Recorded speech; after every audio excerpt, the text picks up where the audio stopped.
Hello everybody, welcome to this video.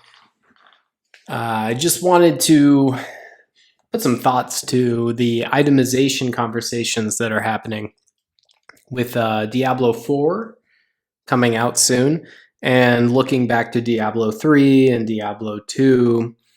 How did itemization work? What was so fun for people? I got this little peace sign here because I think a lot of people just want the experience to be fun, And everybody's coming at it from their own angle, and some people really liked how things worked in D2, how the itemization played out. Where if we go all the way back to like Diablo 2 Classic, where really the rare items were king. Uniques were fun. Set items could be fun. Especially in PvP, set items might be useful for things like Irathas that could increase your run walk speed and increase your resistances if you were trying to fight a sorceress in PvP, that kind of stuff. A lot of the usage of unique items and set items was more niche, but what really made what could make or break your character was the rare items that you had. And your weapon, you were never going to have a unique weapon in Diablo 2 Classic that was going to outshine a rare in the end game. Then into D2, Lord of Destruction and the expansion, set items became more of a thing. Like Immortal King set, blah, blah, blah. Unique items started to become much more powerful, like Oculus or Grandfather. So itemization became a lot less about this kind of this randomly finding some perfect ring, like what we see here, some godly ring, and instead it became this chasing after items that weren't so unique. Ironically, they were called unique items, and they might be harder to find than a normal item.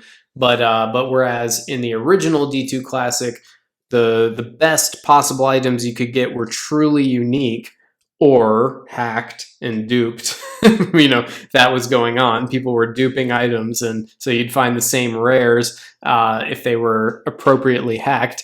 But in general, if you were out there grinding for your gear, you would always be hoping to find this completely randomly generated rare that would be the best item you could have.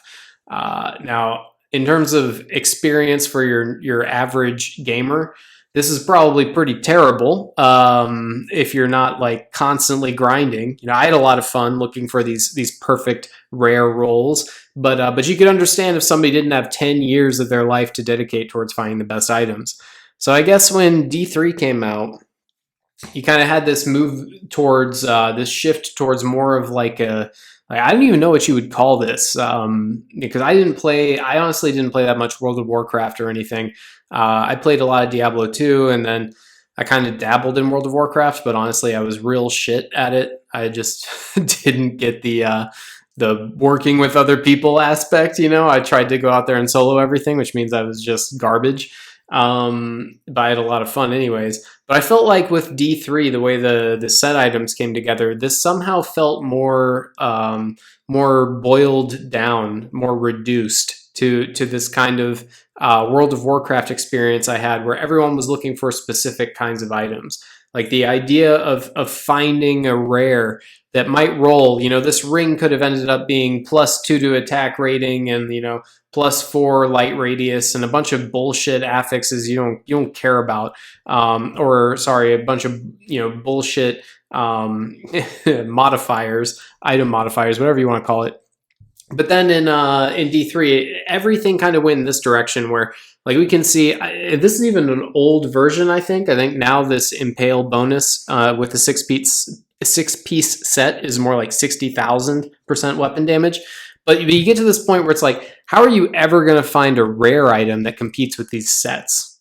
Or how are you ever going to combine a bunch of legendaries that you find or unique items in D2 that would compete with some kind of bonus like 40,000% weapon damage? You know, this was something that I really didn't like about Diablo 3, and that always brought me back to Diablo 2, because at least if I was going out looking for items, I might find something no one else has ever found before, something that's really powerful and unique in its own right, and ironically more unique than the unique items that exist. So a rare was truly rare, and it was so rare that it could be the best in slot item.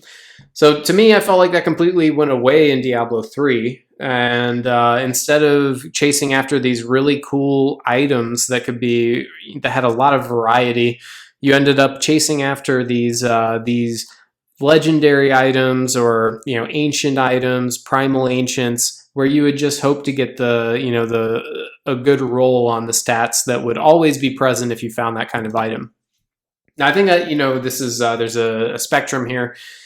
I think for D4, you don't want to go completely back to this world where you could play the game for 20 years and never find that perfect item that everybody was trying to hack and dupe back in D2's heyday.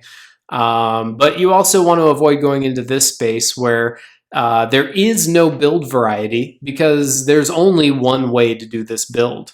You want to be successful as this Shadow Impale build on the Demon Hunter. Well, then you better goddamn well have these set items. If you don't, you're a total pleb. You're a plebeian. You're not going to get anything done. You're not going to be able to do any damage. You're a cockroach. You can't do anything until you get that final piece, and now all of a sudden you're a god. And so that lack of creativity is really troublesome. And so I'm hoping in Diablo 4 there's going to be a lot of this value placed on these rare items, and the rares being able to convert into legendaries if you put an aspect on them. If you take an aspect out of a legendary item and you put it onto a rare, the idea that that could become maybe your best in slot, that's really nice. And so I'm really interested to see where this goes in Diablo 4. And I hope that as they move towards introducing sets eventually, which it really seems like they might do in Diablo 4, for the love of God, please avoid doing this kind of shit show. I don't think it's fun for the long term. If you're making these bonuses something like 40,000% weapon damage, thank you. Now this is the only item I could ever use for this build. Like, I'd have to be a complete idiot not to chase the 40,000% damage bonus. So I hope it's kept more to a reasonable level, and I think that's what they're really going for. So we'll see.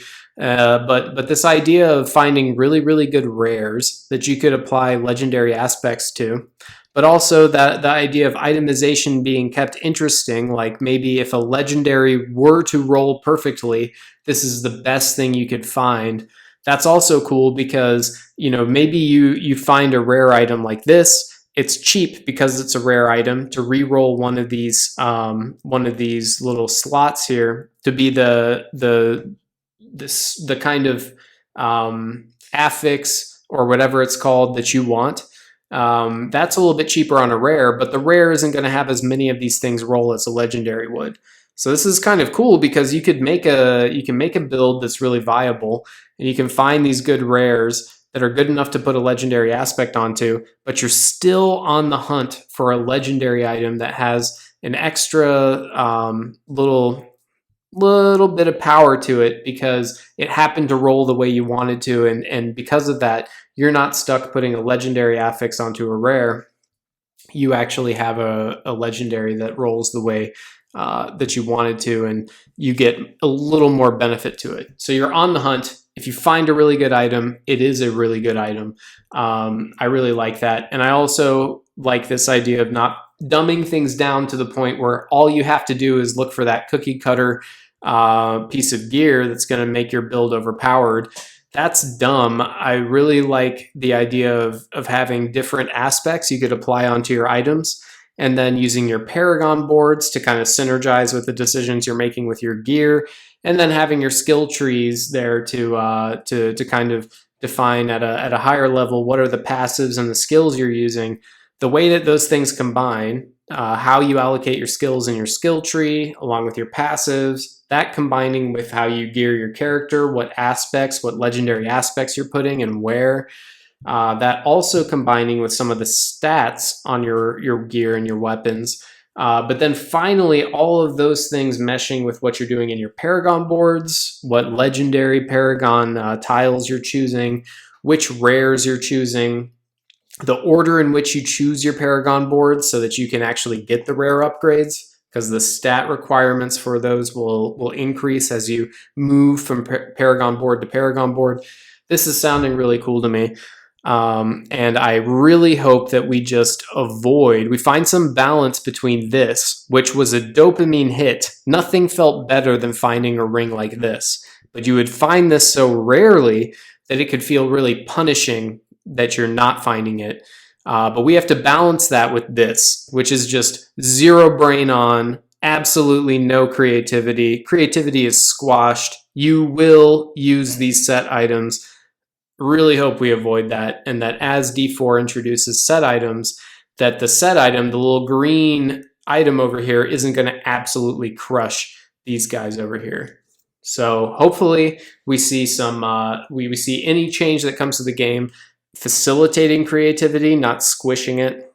And I'm nerding out on this stuff before the game comes out. So until the game does come out, hopefully see you in future videos.